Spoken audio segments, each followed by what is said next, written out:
When it comes down to one of the best locations in Monster Hunter, I definitely think the ice regions, or mainly the Arctic regions in general, are some of the best of all time.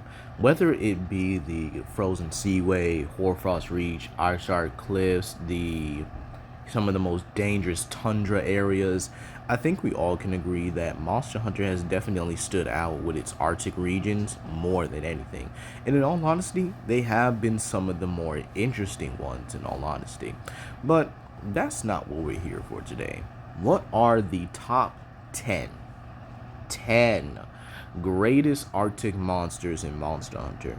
What have they been known for years? And again, we're only going to keep it native Arctic monsters, okay? So no invasive species or invading monsters like Tiger Rex, Ebneo Dolgaron, Devil Joe, Rajang, none of them. And we would not be including Elder Dragons. It's kind of obvious they would take the #1 spot, obviously, right? So no Volcana, no Kushal Deora, and let's just be real here. Without that, we obviously know that the Godzilla-sized monster is going to be the obvious answer at the end. So comment down below, like and subscribe and share with your friends, and let's begin.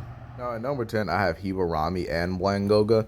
Now, believe it or not, I was actually depicting whether or not I wanted Hibarami just to be in the honorable mention section or pretty much just be, I guess you could say, a part of the list. And believe it or not, they both kind of clash glacial agnaktor, who just doesn't really have the same recognition as of right now. And again, I actually do love their fights. I know a lot of people hate Hibarami's fight because, again, they actually try to use dual blades.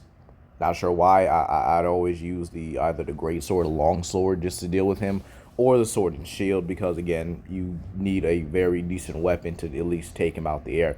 Now, Blangonga and Hibarami both show that they are well evenly matched in their turf war as well, with Hibarami using its tail, which is likely its main line of not only defense but prey capturing as well, other than its, well, I guess you could say it's ice spit, if you will.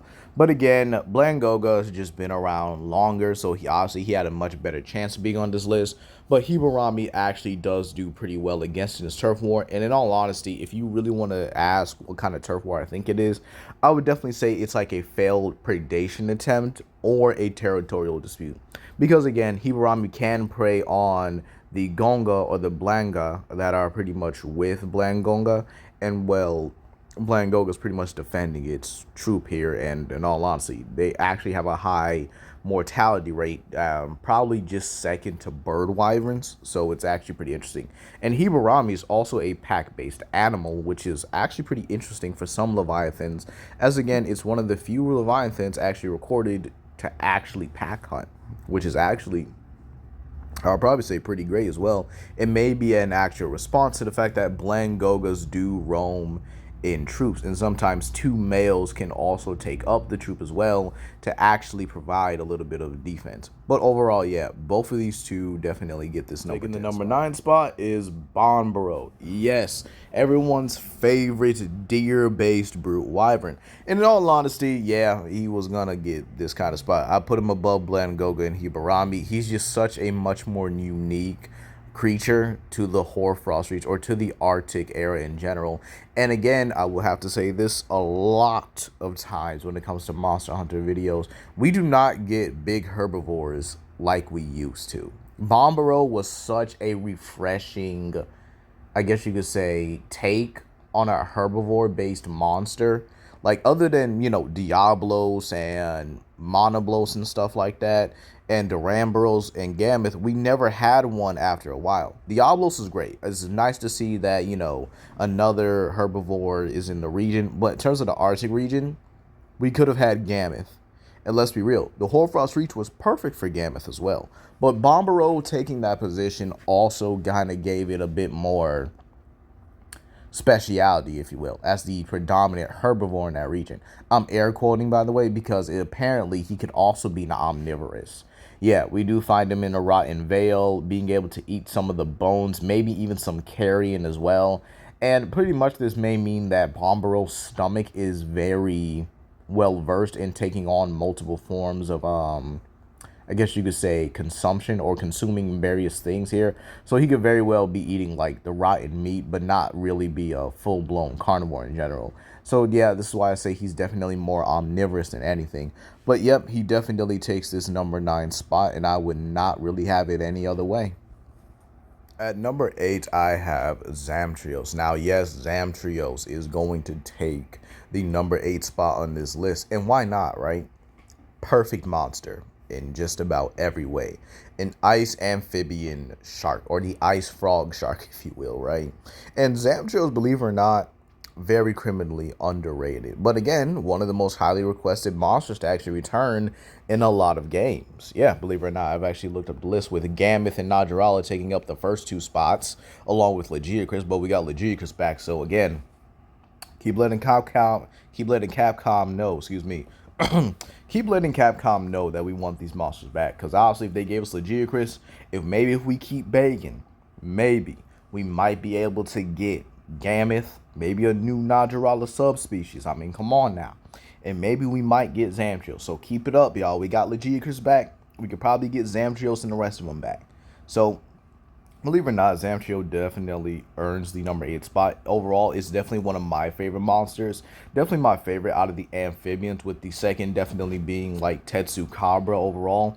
And I guess you could probably say like maybe Chatsukabra takes it over Tetranodon. But again, Tetranodon is just like such a fun monster in my opinion that I would definitely give it a number 3 spot on my top 10 or top 5 amphibians list here. But overall, yeah, Ice Frog Shark over here definitely takes the number 8 number spot. 7, I have Fulgur Anjanath. Now, this is definitely an upgrade for the Anjanath species as a whole. And I'm actually glad he was back in Wilds as a Guardian, because, again, I do feel like they needed maximum might in the game one way or another. But Fulgur Anjanath is one of the few, if not the best versions of a subspecies when it comes to a monster. And, again, I do think some people do state that it was the original, while Anjanath, like regular Anjanath, is a subspecies. But I do think Anjanath migrating to warmer climates or colder climates definitely seems a lot more likely than Anjanath migrating to warmer climates and just shedding its fur. But overall, I do think Anjanath definitely deserves a spot. It's able to go toe-to-toe and fight against Apexes itself, which is actually a pretty good feat, even though I do believe that its regular counterpart should not be having those feats at all. I think it should be getting ragdoll a lot more, considering it loses to Rathian. But Fulgur is just a whole nother beast entirely. At number 6, I have Legiana, both shrieking and regular. Believe it or not, Legiana definitely deserves a spot on this list, as it's one of the main Arctic flying creatures outside of anorupatisu. But again, that is a frontier monster, and I kind of want to keep it more recognizable for today. But again, if you guys look at the description down below, he is in the honorable mentions along with Pokaradon and Giarogu. Now, believe it or not, Legiana definitely has a lot of comparisons to Rathalos, as I definitely agree. It's definitely the king of the skies when it comes to like the Arctic regions. Even being able to be an apex itself, we know it dominates the Coral Highlands food chain outside of Elder Dragons, and even competes with the apex pink Rathian, which, believe it or not, they're actually well matched apparently by the ecology book as well. So believe it or not, I definitely think that Legiana definitely deserves this number 6 spot, as it's a very well versed and well powerful creature. The ice manipulation, the fact that it actually had a lot going for it, and the fact that it even passed through the ancient forest. I would have actually loved to see a forest subspecies of Legiana to where it actually can compete with the likes of Rathalos. Not sure what elemental attack would have. Maybe we could actually get some like energy manipulation like a whole Pokemon or grass type Pokemon. But again, I would definitely love to see a subspecies. Now at number 5, I have another shared spot. This being Barioth and Goss Harag. Now again, couldn't really decide whether or not to keep one off the list or put one on, so they had no choice but to share this spot. They are both well-equipped predators in their own right. In all honesty, it's a shame they don't have a turf war. I really do think they should have had it, because how often do you see a saber-toothed tiger and a bear, or a cave bear if you will, or Arctodus if you will, fight? This could have been perfect. We could have seen Goss Harag's, overwhelming strength and durability clash with Barioth's agility, reflexes, and overall precision. And Barioth itself might even come out on top more often than not. Barioth are noted to be the masters of their regions. They are the lords of it.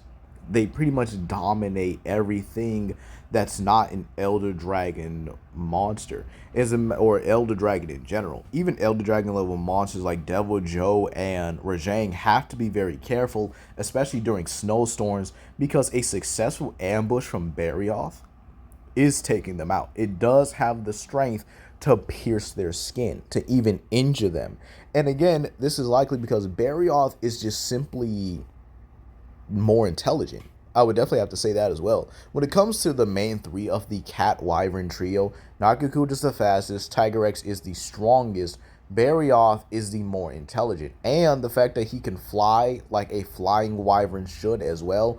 Whereas Nargacuja and Tigrex glide. Tigrex is a bit more sloppier, but again, this is because it's more brutish in nature. I think that it should be noted that these two are just well versed. And again, Goss Harang, the Limb Reaper, just definitely has to be on the list here. Plus, anyone that can beat the crap out of Tetranodon, come on now, that's a W in my book. Even I do like Tetranodon. This dude is nothing more than a glutton. Probably a pain in the rear as well. And I can't wait to really talk about it in the whole turf war ecology video for him, because again, I do think this is likely more aggression than predation, but it's very possible Tetranodon does try to eat Goss Harang's cubs. So again, yeah, obviously, that kind of interaction just doesn't go well entirely. But overall, yes, both of them, both Barioth and Goss Harag, definitely deserve the number 5 spot. No more and no less. Number 4, I have Tidal Najarala. And this is because not only is it criminally underrated, it's likely the most powerful predator outside of, well, Jindahad as of currently.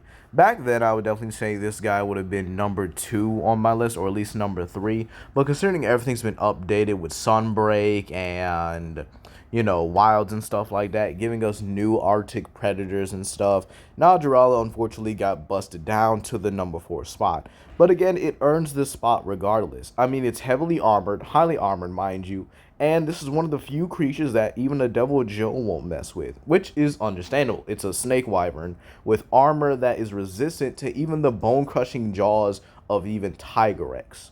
So, in all honesty, plus with its venomous ways, or, its venomous bite and stuff, its tough exterior, plus it likely is bigger than Legiana, or likely longer as well. But then again, if it rears up, it might be bigger. So yeah, number 4 definitely goes to Tidal. Number 3 easily goes to Lunagaron. And in all honesty, I can't really think of another monster very well deserving of number 3, to be honest. I think that Lunagaron has honestly won the hearts of many Monster Hunter fans since his first debut. Not only is a werewolf which is a pretty popular mythical creature, but it's literally a dominating force. It's a apex monster, if you will, or an Elder Dragon level monster. The fact that it's able to embarrass the likes of Garen Golem with sheer speed and agility, and even being able to power slam its own apex Elder Dragon in Malzeno, being able to just slam into the ground. Plus, the way this thing moves, fights, and on honesty uses its ice armor. And I even heard that there's a little bit of lore that Lunagaron actually dislocates its spine when it actually summons its ice armor. Yeah, not sure if that's true, but if it is, that's actually pretty cool. Like, it's absolutely interesting. Plus the ecology for this creature, the fact that they do live in packs or groups and stuff like that, and they actually take care of their offspring, actually is pretty heartwarming, considering we don't really get to see that very often. As a matter of fact, I would kind of like to see that for maybe an updated Monster Hunter Wilds, where we do have to fight a monster with her offspring, and we actually have to be like, dang, so what do we do with the offspring, like, right after that? I think that would actually be a very interesting way to, look at it. Because what if we kill a monster that has a baby? Do we take care of it? Do we take it under our wing? But yeah, number 3 definitely goes to Lunagaron. The number 2 spot, I have to give it to both Jindahad and Gamoth. Jindahad was probably one of the few monsters that actually messed up this original list. So I was just like, you know what? He's going to have to share this spot because you just had to be born, right? You just had to be created, Capcom. You just had to create one of the greatest ice leviathans to ever exist, right? Crazy work. But these both of these dominant life forms, if you will, both belong here. Not only have they made some of my top 10 lists, like being able to kill Devil Joe, they literally earned their places on their list. Gamoth is not only a fan-loved monster, but she is very unique to her. She's the first elephant-based monster. Meanwhile, Jin Dahad, ice-cold black Air Forces himself, has pretty much earned his staple as one of the likely the scariest monsters in Monster Hunter. So powerful, so dominant that not even Argaveld and Gormagala wants to go near him. They don't even bother moving from their spots when he's around. They just wait till he's gone. And the fact that this is a flourishing species says a lot as well. Same with Gamoth. So powerful that when she's fully grown, nothing can mess with her. She's one of the more aggressive and territorial monsters, and yet we do not see her male versions. Which I actually do agree with Unnatural History. It's very possible that male Gamets may be off limits because they have too much testosterone and probably are a lot tougher than a female Gamoth. Which, in all honesty, sounds scary. I definitely want to see that now. And believe it or not, Jin Dahad, I mean, the fact that the Archard cliffs are just so unique to it, where it's, despite its massive size, it's able to climb around like it's freaking Spider-Man are out here. And then Gamoth, while she does live in the tundra, she is able to climb mountains. It's just very interesting how these two creatures are, in general, so dominant in their environments and only being surpassed by the number one spot on this list. At number one, and it really should be no surprise, we have Ukanlos. I mean, this thing is literally considered an abomination in Monster Hunter, or an abnormal creature. These guys eat Devil Joes, will hunt and even eat elder dragons. And believe it or not, they aren't really seen all that common. But yet we know good and well they are a thriving species, as well. They just don't move very often. They're not like a Cantor where they have to roam around the area in order to assert their dominance over everything. No, they kind of just stay in one area, establish a decent territory, and will only come out if they're really hungry, which is probably one of the worst times of day for any monster, whether it be Zamtrios, Tidal, Najarala. The only thing that's known to even be able to fight these guys off are Gamoth, which again says a lot.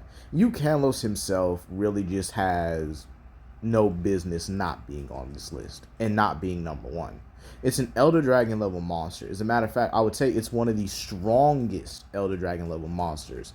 Its size, weight, bulk give it every advantage possible. Plus, its armor. I mean, this thing is just heavily armored from its shoulders to its claws to even its back and its face. I mean, this dude literally has a shovel face because it also consumes ice as well, which is actually pretty interesting. But I think that kind of just self-explains. This entire list was probably one of the shortest ones I had to do, but was the easiest to explain. Each monster pretty much earns its way on its list due to either popularity or, believe it or not, its uniqueness and pretty much its overall fondness in the community. But that is going to be all today, guys. Please comment down below, like, and subscribe, and share with your friends. This is Legendary Grimlock, and I hope you guys have a blessed day. Sorry if I did sound a little off in this video. I am kind of sick right now, but you guys stay blessed.